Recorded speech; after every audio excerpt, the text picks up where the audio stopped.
close till I get up. Time is barely on our side.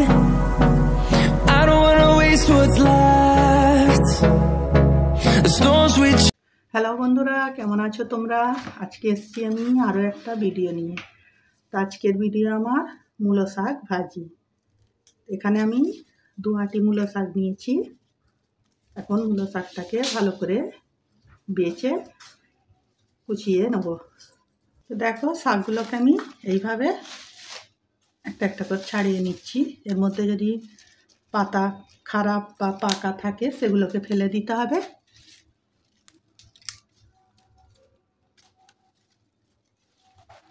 এভাবে অল্প অল্প করে নিচ্ছি। আর এখানে একটা বটি নিয়ে নিচ্ছি আমি। বটির সাহায্যে এগুলোকে আমি কুচিয়ে নেব। গোড়াটাকে বাদ দিয়ে দিচ্ছি। এই গোড়ার মূলগুলোও কচি, এগুলোও শাকের সঙ্গে কুচিয়ে নিলে নেওয়া যেতে পারে, কিন্তু আমি নিচ্ছি না, এটাকে আমি ফেলে দিচ্ছি। এখন শাকটাকে কুচিয়ে নিচ্ছি।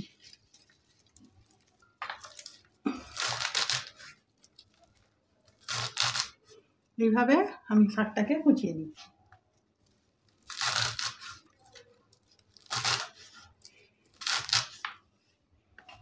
তো দেখো, এইভাবে আমি শাকটাকে কুচিয়ে নিচ্ছি। দেখতেই পাচ্ছ কিভাবে কুচিয়েছি। তা এখন আমি পুরো শাকটা এইভাবে প্রথমে কুচিয়ে নিচ্ছি। তো দেখো, এখানে শাকটা আমার পুরো বাছা হয়ে গেছে। তো এখন এইটাকে আমি একটা বড় জায়গায় করে ভালো করে ধুয়ে নিচ্ছি, তারপরে তোমাদের দেখাচ্ছি। তো দেখো, এখানে শাকটাকে আমি ভালো করে ধুয়ে পরিষ্কার করে নিয়েছি। এখন এর মধ্যে অল্প একটু নুন দিয়ে দিচ্ছি। নুনটা দিয়ে এটাকে ভালো করে একটু মাখিয়ে রাখছি। এটা ভালো করে হাত দিয়ে একটু কচলে কচলে মাখিয়ে দিতে হবে। এটা আমার মাখানো হয়ে গেছে। এখন আমি এটাকে 10 মিনিট এমনি রেখে দিচ্ছি। তো দেখো, শাকটা নুন দিয়ে আমি রেখে দিয়েছিলাম, অনেকটা কমে গেছে।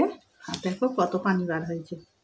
এখন আমি শাকটা থেকে চিপে চিপে নিংড়ে পানিগুলো ফেলে দিচ্ছি।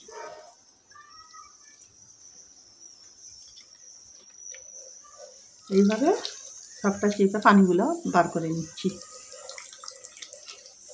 দেখো, শাকটা তুলে নেওয়ার পরে এতটা আমার পানি বার হয়েছে শাকতে। এই পানিটা আমি ফেলে দেবো, এটা আমার কোনো কাজে লাগবে না। চলো এখন রান্নায় চলে যাচ্ছি।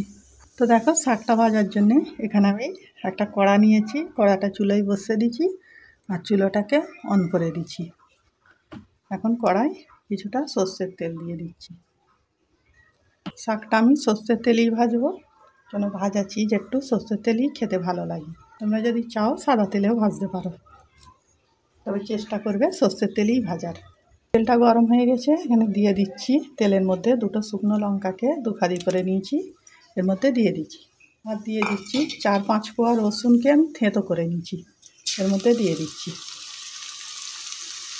রসুনটা আর লঙ্কাটা একটু ভেজে নিচ্ছি। রসুনটা ভাজা হয়ে গেছে। রসুনটা একটু ভালো করে ভেজে নিতে হবে, কেন খাবারে রসুনের গন্ধ থাকলে খেতে ভালো লাগে না। রসুনটা একটু ভেজে নিলে রসুনের গন্ধটা চলে যাবে।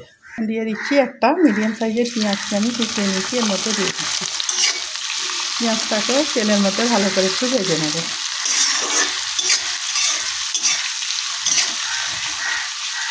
পেঁয়াজটা ভাজা হয়ে গেছে, লাল করে ভেজে নিচ্ছি ভালো করে। এখন এর মধ্যে শাকটা দিয়ে দেবো। শাকটা এর মধ্যে দিয়ে দিচ্ছি।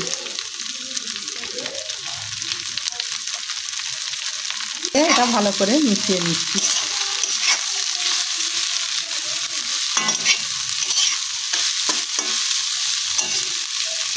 এটাকে ভালো করে মেশানো হয়ে গেছে। এখন একটা ঢাকনা দিয়ে এটাকে সিদ্ধ হতে দিচ্ছি। তো দেখো, কিছুক্ষণ পরে আমি আবার ঢাকনাটা খুলছি। এটাকে ভালো করে আরও মিশিয়ে নিচ্ছি। নুন দিয়ে ভিজিয়ে রেখেছিলাম, তার কারণে অনেকটাই নরম হয়ে গেছে। এখন এটাকে আরও একটু নরম করে ভেজে নেব। তো আমি এটাকে ঢাকনা দিয়ে দিয়ে ভেজে নিচ্ছি। ভালো করে মিশিয়ে নিচ্ছি, আরও একবার ঢাকনা দিয়ে দিচ্ছি। দেখো, কিছুক্ষণ পরে আমি ঢাকনাটা আরও খুলছি। এখানে আমার শাকটা সিদ্ধ হয়ে গেছে। আমি শাকটা নুন দিয়ে ভিজিয়ে রেখেছিলাম, তাই নুনটা আগে আর দিইনি। এখন অল্প একটু কম মনে হচ্ছে, অল্প দিয়ে দিচ্ছি। ভালো করে মিশিয়ে নিচ্ছি। আমার শাকটা ভাজা প্রায় হয়ে এসছে, আর একটু ভালো করে নাড়াচাড়া করে নিচ্ছি। তো বন্ধুরা, ভিডিওটা এতদূর দেখার জন্য অনেক অনেক ধন্যবাদ। আর যারা আমাকে কমেন্ট করছো তাদেরও অনেক অনেক ধন্যবাদ। তোমরা এইভাবেই আমাকে কমেন্ট করবে, আমার পাশে থাকবে। তোমাদের কমেন্ট করতে আমার খুব ভালো লাগে। আর আমার ভিডিওগুলো বন্ধু আত্মীয় স্বজনদের মধ্যে বেশি বেশি করে শেয়ার করে দেবে। এখন শাকটা হয়ে গেছে, আমি চুলোটা অফ করে দিচ্ছি। এটা তোমাদের প্লেটে তুলে পরিবেশন করে দেখিয়ে দিচ্ছি। দেখাই শীতের দিনে মূলো শাক ভাজি আর গরম ভাত খেতে দুর্দান্ত লাগবে। এইভাবে তোমরাও একবার বাড়িতে ট্রাই করবে, কেমন হয়েছে কমেন্ট করে জানাবে। আজকের ভিডিও আমার এইটুকু। আগামী দিন আসবো আর একটা ভিডিও নিয়ে। সবাই ভালো থাকবে, সাবধানে থাকবে।